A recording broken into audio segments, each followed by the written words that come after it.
Malay Mukhopadhyay, confederation of স্টেটগঞ্জ employees. আমার পাশে আমাদের আইনজীবী মাননীয় ফিরদৌস সামিল। আপনারা জানেন গতকালও সুপ্রিম কোর্টে মামলা ছিল, আজকেও ছিল।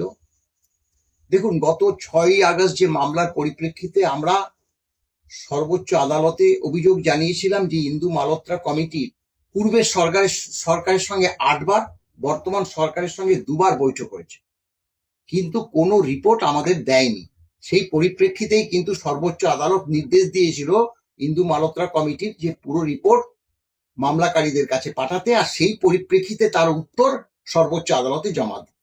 এবং সেগুলো কিন্তু আমরা সব নির্দেশ পালন করেছি।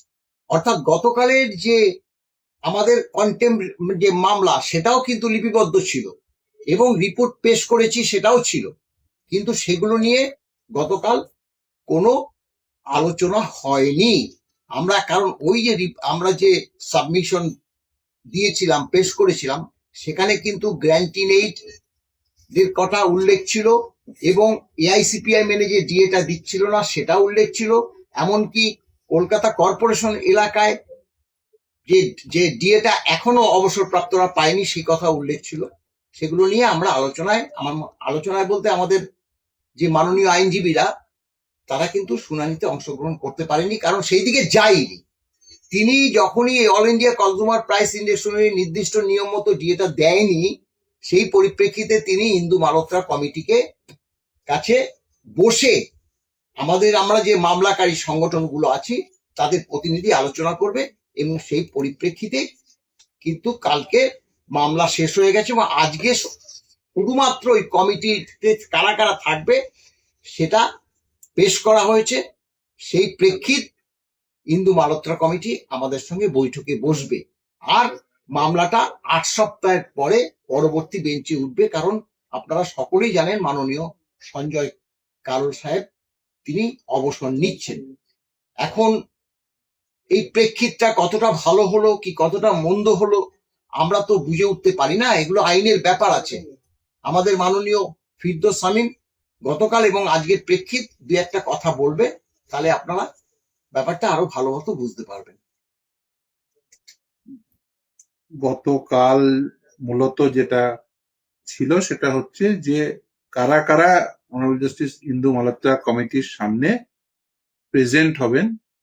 এই সংগঠন মূলত কনফেডারেশন স্টেট গভর্নমেন্ট এমপ্লয়িজ এবং আরো দুটো সংগঠন যারা মামলাকারী ছিলেন তাদের পক্ষ থেকে নাম জমা দেওয়া হবে, এবং সেই অনুযায়ী আজকে সেই নাম জমা হয়েছে এবং সেখানে গিয়েই বক্তব্য রাখতে হবে। এবং সেখানেই মূলত রাখতে হবে এই কারণেই যে সুপ্রিম কোর্ট অলরেডি জাজমেন্ট দিয়ে দিয়েছেন যে ডিএ রোপা রুল 2009 মোতাবেক দিতে হবে এবং all India consumer price index অনুযায়ী দিতে হবে।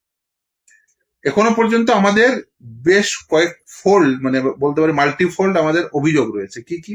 এক, যারা পেয়েছেন তারা সঠিক হারে এরিয়ার ডিএটি পাননি, মানে যে পরিমাণ এরিয়ার ডিএ পাওয়ার কথা সেই পরিমাণ পাননি, নাম্বার 1।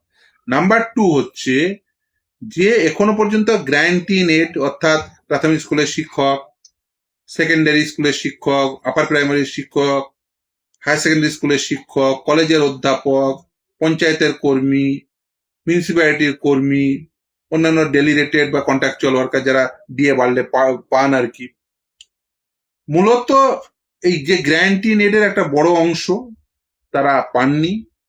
এবং পঞ্চায়েত পৌরসভা তাদের কর্মী, আন্ডারটেকিং গভর্নমেন্ট আন্ডারটেকিং এ তাদের কর্মীরা পাননি। এদের দেখবেন যে নোটিফিকেশন, সেই নোটিফিকেশন একটা নির্দিষ্ট ডিএর ডেফিনেশন একই, অর্থাৎ রাজ্য সরকারি কর্মচারীদের জন্য যা ডিএর ডেফিনেশন ওদেরও ডিএর ডেফিনেশন সেম। তাহলে যেখানে নীতিমালা ডিসাইড করে দিয়েছে সুপ্রিম কোর্ট, ইভেন সরকারও বলছেন আমরা ওন ভলিউশনে দিতে চাই, তাহলে আবার নতুন করে এই ডিলে কেন? নাম্বার 1। নাম্বার 2 হচ্ছে যে সরকার এই যে লাস্ট স্ট্যাটাস রিপোর্টে যে 85% ইউটিলাইজেশন WBCPI এর কথা এবং এই বেস পয়েন্ট 536-কে অল্টার করে 605 করা যেটা বলেছেন, আমরা মনে করছি যে সেটা হওয়াটা ঠিক নয়। তার কারণ সেটা হলে যে পরিমাণ ডিএ পাওয়া উচিত তার থেকে কম পাবেন কর্মচারীরা, এবং অন্যরা যারা পাননি তাদের তো দিতেই হবে।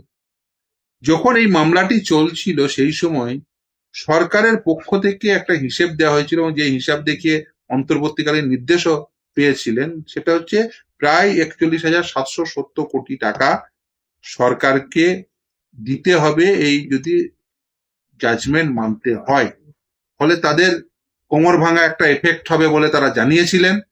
এখন সেইটা 41,770 কোটি টাকা তো 7,000 কোটি টাকা হতে পারে না। ফলে আমাদের সমস্ত বক্তব্য, যেহেতু সুপ্রিম কোর্ট মহামান্য প্রাক্তন বিচারপতি ইন্দু মালহোত্রা কমিটি তৈরি করে দিয়েছেন, তিনিই মূলত কি পরিমাণ দিয়ে পাবে সেটা ডিটারমিন করবেন। ফলে আমরা আমাদের যে বক্তব্য সেটা তার সামনে পেশ করব, এবং এর আগেও আমরা পেশ করেছি। কিন্তু এখনো পর্যন্ত আমাদের যে বক্তব্য, কারণ মহামান্য বিচারপতি ইন্দু মালহোত্রা কমিটি কিন্তু এই কনফেডারেশন অফ স্টেট গভর্নমেন্ট এমপ্লয়িজদের নাম লিখেই বলেছেন তাদের ডাকতে, কিন্তু সেই সময় সরকার, অর্থাৎ মমতা বন্দ্যোপাধ্যায়ের সরকার কিন্তু আমাদেরকে ডাকেননি, তাই তো? এবং সেটা কিন্তু মানে মিটিং এর প্রসিডিংটাই লেখা আছে। অথচ না ডাকার ফলে কি হয়েছে যে আমরা আমাদের বক্তব্যটা জানাতে পারিনি। এর আগেও যখন বসেছে তখন কিন্তু ফুল বেঞ্চের সাথে, মানে ফুল কমিটির সঙ্গে বসেনি। ফলে আমরা চেয়েছিলাম যাতে আমাদের বক্তব্যটা উত্থাপিত করতে পারি, আমাদের যা যা সাবমিশন আছে সেটা উত্থাপিত করতে পারি, এবং সেই উত্থাপনের পরে তারপরে কমিটি যা ডিসিশন নেবে সেই ডিসিশনে আমরা যদি এগ্রি হয় নিশ্চিতভাবে আমরা আবার সুপ্রিম কোর্টের দ্বারস্থ হব। এবং সুপ্রিম কোর্ট ম্যাটারটি 8 সপ্তাহ পরে রেখেছে, এবং সুপ্রিম কোর্টের জাজমেন্ট যা আছে সেই জাজমেন্ট মোতাবেকই কিন্তু দিয়ে দিতে হবে। এটাই স্বাভাবিক, কারণ মহামান্য বিচারপতিদ্বয় যে জাজমেন্ট দিয়েছেন সেই জাজমেন্টের সাপেক্ষে মহামান্য প্রাক্তন বিচারপতি ইন্দু মালহোত্রা কমিটি সেটা দেখবেন যে জাজমেন্টটা কিভাবে ওটাকে এক্সিকিউশন করতে হয়। কারণ 25% এরিয়া দিয়ে ইমিডিয়েট মিটিয়ে দেওয়ার কথা বলা ছিল, আর বাকিটা মহামান্য বিচারপতি ইন্দু মালহোত্রা কমিটি সেটা দেখবেন।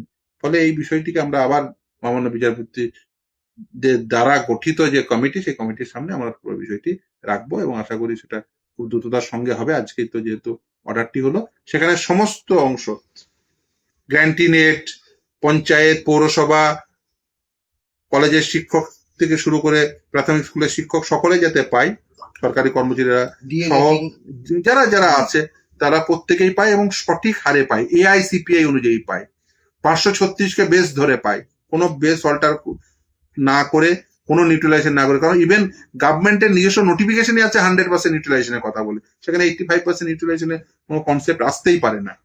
ফলে আমরা সেই সমস্ত কথাগুলো উত্থাপিত করব, তারপরে নিশ্চিতভাবে আমরা আশা করব প্রত্যেকেই তাদের প্রাপ্য দিয়ে